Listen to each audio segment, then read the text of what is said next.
Branches of chemistry में हमने पहली ब्रांच पढ़ी थी ऑर्गेनिक केमिस्ट्री के बारे में। तो ब्रांचेस ऑफ केमिस्ट्री को हम कंटिन्यू करेंगे। हमारी दूसरी ब्रांच है इनऑर्गेनिक केमिस्ट्री और तीसरी ब्रांच है इंडस्ट्रियल केमिस्ट्री।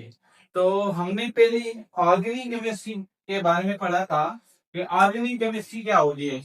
यहाँ पे मैं लिख लेता हूँ ऑर्गेनिक केमिस्ट्री।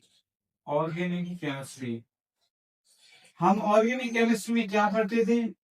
उसमें हम पढ़ते थे हाइड्रोकार्बन के बारे में। हाइड्रोकार्बन के बारे में। हाइड्रोकार्बन, हाइड्रोकार्बन क्या होता है? हाइड्रो का मतलब होता है हाइड्रोजन और कार्बन का मतलब होता है कार्बन, और उनके बीच में क्या होना चाहिए? कोवलेंट बॉन्ड होना चाहिए। तो हाइड्रोकार्बन को हम स्टडी करते हैं ऑर्गेनिक केमिस्ट्री में, जैसे CH4 मीथेन। यहाँ पे हाइड्रोजन कार्बन है और यहाँ पे हाइड्रोजन।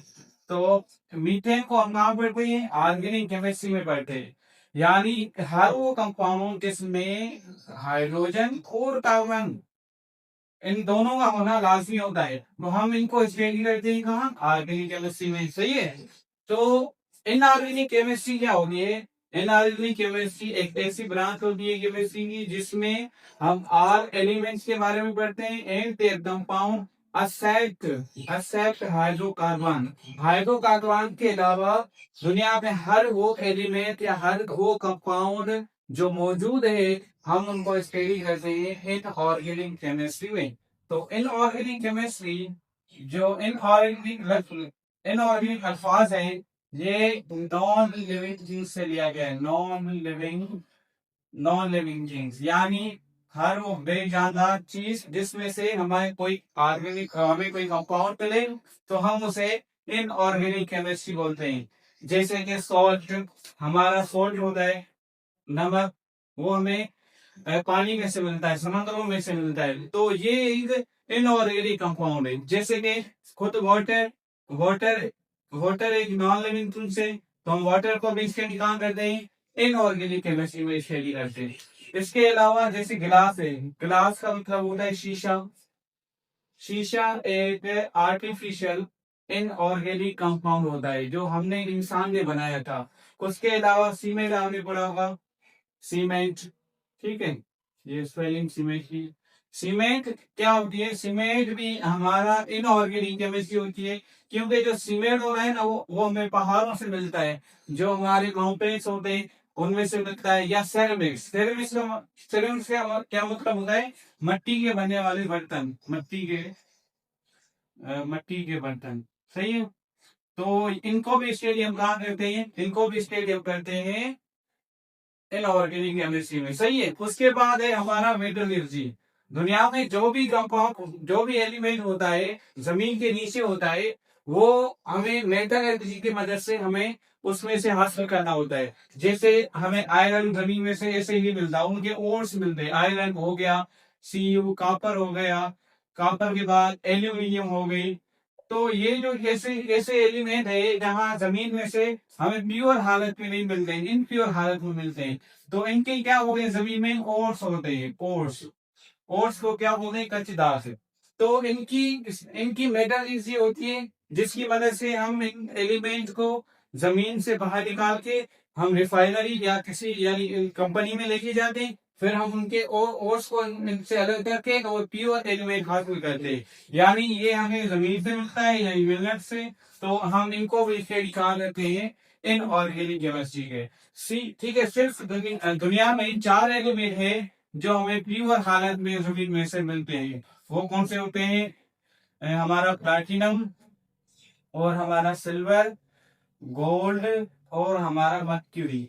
ये जो 4 एलिमेंट होते हैं जमीन के नीचे, ये प्योर हालत में होते हैं, यानी इनकी मेटलर्जी नहीं होती। हमें प्लाटिनम जमीन से खोद के निकाला तो प्लाटिनम ही मिलेगा, यानी उनका कोई कोर्स नहीं होगा। अगर सिल्वर होगा तो सिल्वर मिलेगा, गोल्ड होगा तो गोल्ड मिलेगा, अगर मर्क्यूरी होगी तो मर्क्यूरी मिलेगी।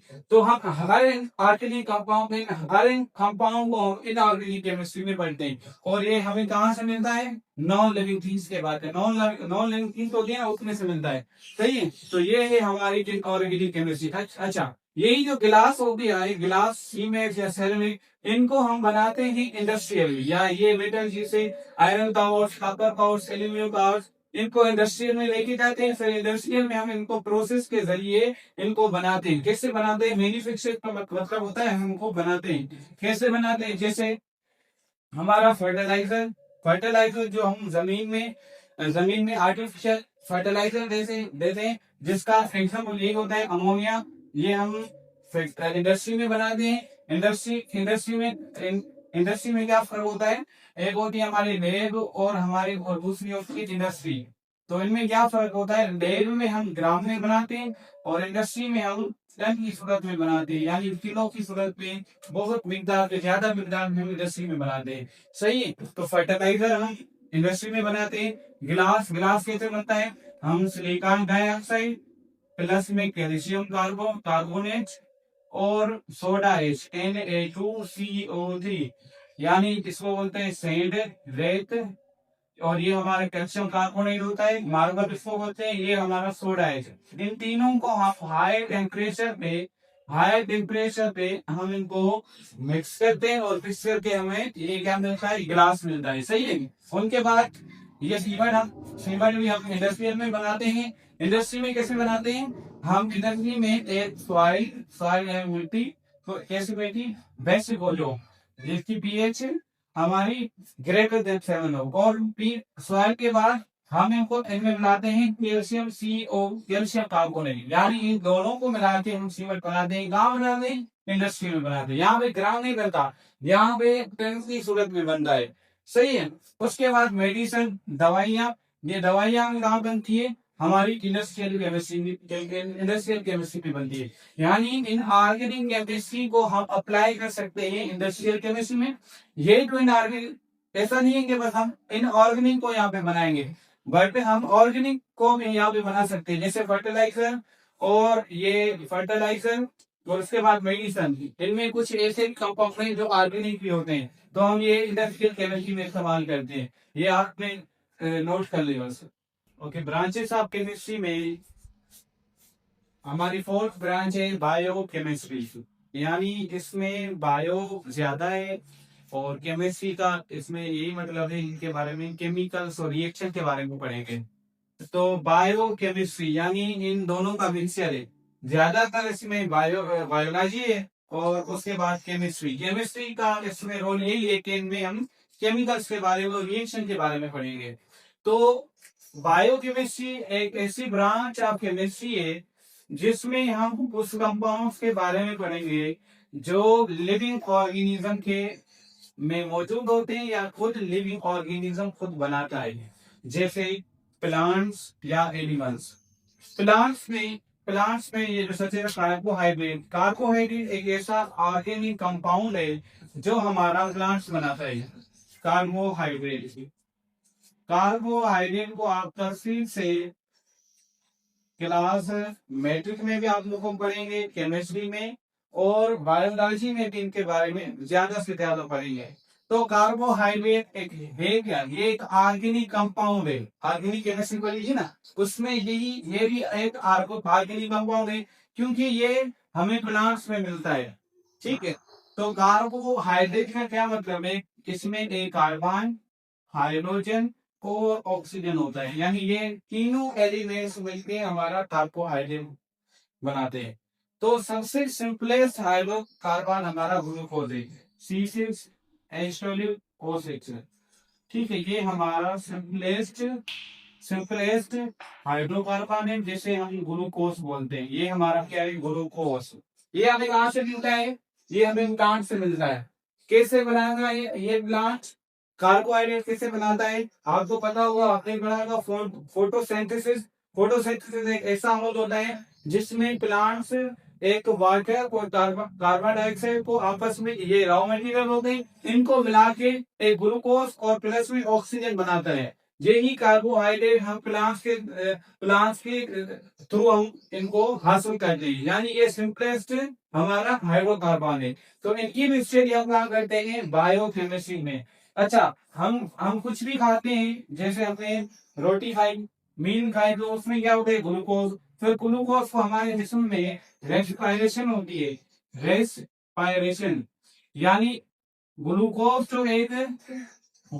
एक ऑर्गेनिक कंपाउंड है, उनको केमिकल रिएक्शन कौन करेगा, उनको केमिकल रिएक्शन होगा, उसमें रेस्पिरेशन। अभी रेस्पिरेशन क्या होगी, इस ग्लूकोज को फिर से हम ब्रेक डाउन करेंगे हीट देके, इसमें कार्बन डाइऑक्साइड और प्लस में वाटर बनेगा। इनके अलावा एक एनर्जी भी मिलती है, एनर्जी को हम स्टोर करते हैं इन द बॉडी में, किस सूरत में, एटीपी की सूरत में। यानी ये रिएक्शन होता है हमारे जिस्म में। यानी पहले तो कार्बोहाइड्रेट ऑर्गेनिक कंपाउंड है और इनका केमिकल रिएक्शन भी हमारे जिस्म में होता है, जैसे रेस्पिरेशन होती है। रेस्पिरेशन में ग्लूकोज, कार्बन डाइऑक्साइड और वाटर में ब्रेकडाउन होता है। उसके अलावा उनमें एनर्जी भी ज्यादा एनर्जी मिलती है।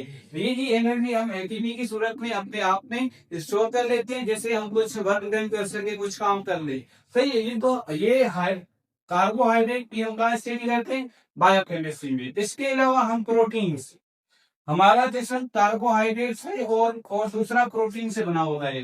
प्रोटीन्स में हमारा बहुत ही नेसेसरी ऑर्गेनिक कंपाउंड है, जो हमें बहुत नीड होती है इनकी। यानी प्रोटीन से हमारे नेल्स बने होते हैं, हेयर्स बने होते हैं, हमारे ये जो मसल्स है, ये मसल्स से हमारे किस चीज से बने होते हैं, प्रोटीन। वो प्रोटीन है क्या, प्रोटीन हमें कहाँ से मिलती है, प्रोटीन जो बनी होती है ये एक अमाइनो एसिड से बनती है, अमाइनो एसिड से हमें बनती है। सही है। तो प्रोटीन हम बाहर से खाते हैं, सोर्स से मिलती है, जैसे ज्यादा से ज्यादा मीट में होती है, वो मीट में हमें ज्यादा क्या मिलती है, प्रोटीन मिलती है। इस प्रोटीन को भी कहाँ पढ़ते हैं, बायो केमिस्ट्री में। सही है।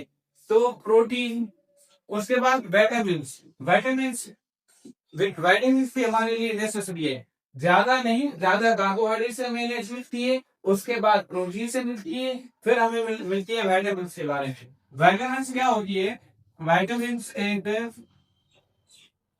की भी एग्जाम होती है। दो विटामिन को दो टाइप्स होती है, जिसमें एक होती है हमारी सॉल्युबल और दूसरी होती है हमारी फैट सॉल्युबल विटामिन। तो इनकी भी हमें बहुत सी जरूरत होती है। विटामिन भी जो हमारे लिविंग बॉडी में या तो सिंथेसिस होती है या तो हम बाहर से कहीं हासिल करते हैं विटामिन से। सही है। उनके अलावा फैट्स भी हमारे लिए बहुत जरूरी है। जब कार्बोहाइड्रेट के बाद हम कार्बोहाइड्रेट अगर हमारे जिस्म में नहीं होगा तो हमें जो एनर्जी मिलती है वो फैट से मिलती है। ठीक है। फैट से हमें एनर्जी मिलती है। यानी ये बहुत सोर्स होते हैं एनर्जी के। इनमें से हमें जो हमारी जो बॉडी है एक कॉम्प्लेक्स बॉडी है। इस कॉम्प्लेक्स बॉडी को मतलब बहुत सी एनर्जी चाहिए। ये एनर्जी हमें मिलेगी कहाँ से, हमें मिलेगी, हम जो फूड खाते हैं उस फूड में कार्बोहाइड्रेट, प्रोटीन, विटामिन और फैट होती है। इन फैट में से हमें एनर्जी मिलती है। फिर हमारे जिस्म में बहुत से रिएक्शन होते हैं। उस रिएक्शन को हम बोलते हैं मेटाबॉलिज्म। उस रिएक्शन को हम क्या बोलते हैं, मेटाबॉलिज्म। ये मेटाबॉलिज्म क्या होती है, ये दो किस्म की होती है मेटाबॉलिज्म। एक होती है कैटाबॉलिज्म और एक होती है एनाबॉलिज्म। यानी ये मेटाबॉलिज्म हमारे जिस्म में होती रहती है, मेटाबॉलिज्म हमारे जिस्म में होती रहेगी। इस कैटाबॉलिज्म में कुछ बनेगी, कुछ टूटेगी, यानी कुछ फॉर्म होगी, कुछ ब्रेक होगी। यानी ये मेटाबॉलिज्म का मतलब है कोई चीज ब्रेक होगी, जैसे हमारे जिस्म में ग्लूकोज ब्रेक होता है। और एनाबॉलिज्म में कुछ चीज फॉर्म होती है। ठीक है। यही दोनों रिएक्शन को हम मेटाबॉलिज्म बोलते हैं। इस मेटाबॉलिज्म को भी हम बायोकेमिस्ट्री में ही पढ़ते हैं। यानी पहले तो कार्बोहाइड्रेट, प्रोटीन, विटामिन और फैट, इनकी स्टडी, क्योंकि ये हमारे लिविंग बॉडी में होते हैं। ये बनाते कौन है, प्लांट्स या एनिमल्स बनाते हैं। इनको हम स्टडी करते हैं बायोकेमिस्ट्री में।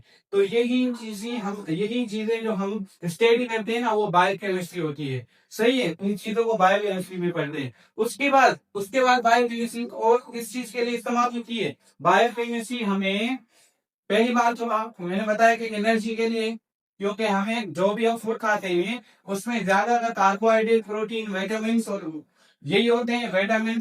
ठीक है। तो ये हमें एनर्जी सोर्स के लिए इस्तेमाल होती है। उसके बाद ये हमें डिसऑर्डर और डिफिशियंसी ऑफ दीज बायोकेमिकल, इनकी वजह से अगर इनकी कमी हो गई तो हमारे जिस्म में डिसीज हो सकती है, कोई भी डिसीज। अगर मैं आपको ये बता दूं प्रोटीन की कमी होगी तो आपको आपको ना एक बीमारी भी हो सकती है। ये बीमारी किस वजह से होती है? बायोकेमिस्ट्री की वजह से होती है। जैसे वाइटामिन होती है, वाइटामिन सी आप एग्जाम पढ़े होंगे, विटामिन ए पढ़ा होगा आपने। तो इनकी कमी की वजह से आपके जिस्म में ब्लाइंडनेस होती है, ब्लाइंडनेस, नाइट ब्लाइंडनेस इसको बोलते हैं।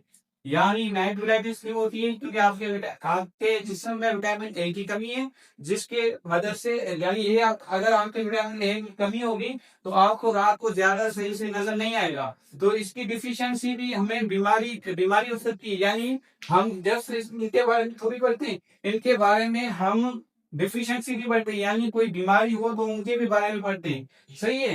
तो डिसऑर्डर और डिफिशियंसी अगर इनकी कमी हो गई, यानी आपने और भी सुना होगा विटामिन सी, विटामिन सी की वजह से हमें स्कर्वी बीमारी होती है, स्कर्वी, स्कर्वी। ठीक है, ये भी बीमारी विटामिन सी की वजह से होती है। यानी हम इन चीजों को कहाँ पढ़ते हैं? बायोकेमिस्ट्री में पढ़ते हैं। सही है। तो आप डेफिनेशन फिर से पढ़ लेते हैं।